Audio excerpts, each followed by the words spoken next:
Reverendíssimo Diácono José Célio, queridos irmãos e irmãs, celebrando esse segundo domingo do tempo do Advento, somos convidados então a meditar e a seguir a figura de João Batista neste final de semana.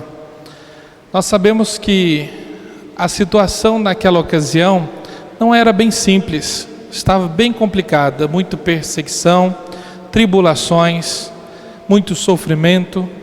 Por isso o evangelista ele tem a preocupação de fazer uma introdução do contexto que estava acontecendo social, quem estava governando, porque os governantes, o rei, o imperador, quem gere alguma função de responsabilidade sobre o povo, deve ter a preocupação, sobretudo, do bem-estar do seu povo. E nós poderíamos perguntar, era isso que estava acontecendo? Não era bem isso que estava acontecendo. E diante dessa situação, começa então a evocar a figura de João Batista. Depois de 300 anos do último profeta do Antigo Testamento, agora vem João Batista como o último profeta realmente do Segundo Testamento, para poder proclamar uma boa nova de esperança diante daquela situação. Era comum que diante das festas na época em Jerusalém, na época das grandes festas, se pudesse então consertar ou fazer novas estradas, para que as autoridades e os peregrinos pudessem ir fazer a sua expressão de fé até Jerusalém. Por isso, o evangelista vai retomar então a passagem do livro de Isaías para fazer essa referência ao Novo Testamento, a figura de João Batista.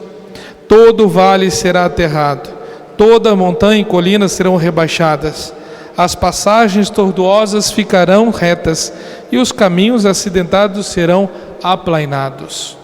Em vista da nova autoridade que está indo a Jerusalém, não para fazer grandes festividades, mas para acontecer a sua paixão, morte e ressurreição de Jesus. É o Messias, o Jesus que está vindo.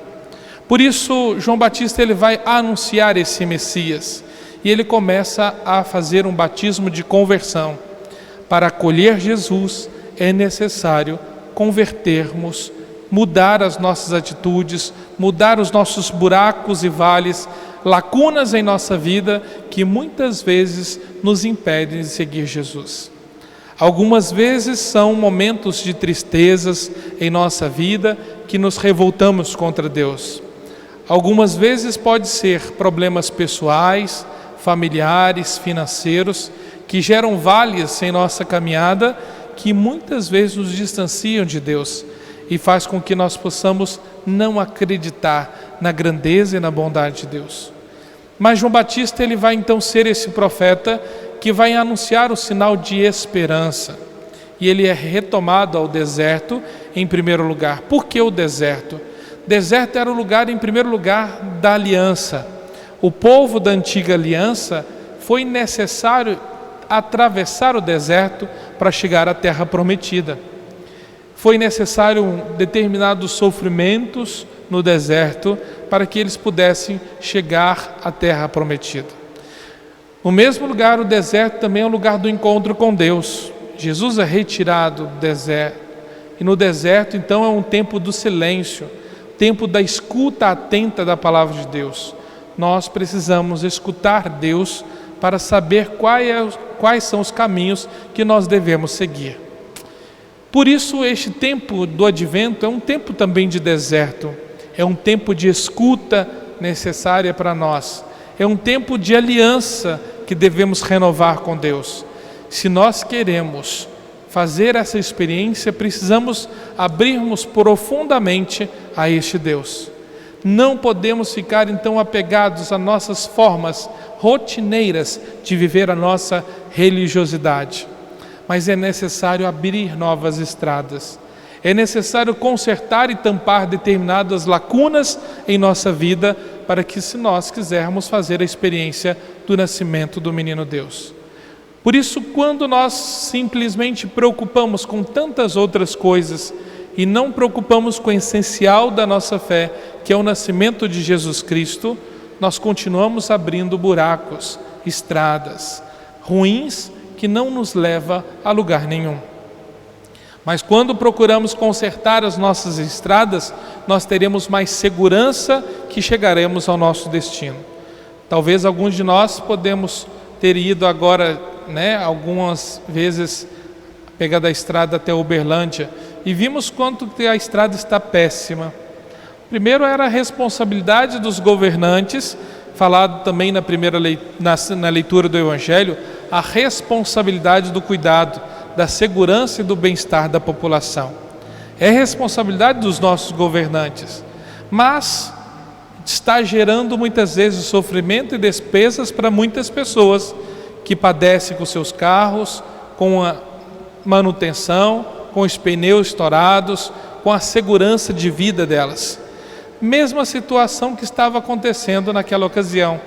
Por isso, Lucas ele vai falar, já era 15º ano do Império de Tibério César.